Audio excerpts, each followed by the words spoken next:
So, Josh, if you don't mind, walk us through the story. All right. So we have, what we can be pretty sure about is three solid sources who've been briefed by people who were involved in these programs, that we have a wing of the CIA, and it's an office called the Office of Global Access, that has been coordinating the retrievals of crashed or landed non-human craft. That's the allegation that we're dealing with here. So this is multiple sources coming to us saying this.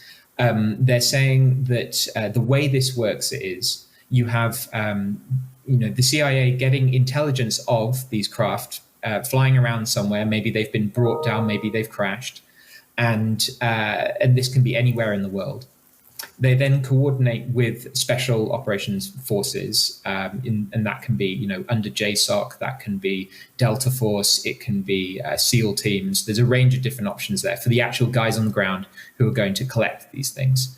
They bring them back, and then it's the OGA, the Office of Global Access, that coordinates the handoff. They either give it to another government department or various government departments, or they give it to private industry, and that's the kind of Lockheed Martins of the world. We weren't told specifically that particular things were given to Lockheed Martin, but we've had that indication from people like Harry Reid in the past, for example, former Senate Majority Leader, saying, "Hey, Lockheed Martin has some of these crash retrieved items." The detail then in the story was kind of the next step. We've got enough sources now telling us, the broad brushstrokes. And really, then it was a case of digging down into, okay, well, what can we find out about the OGA?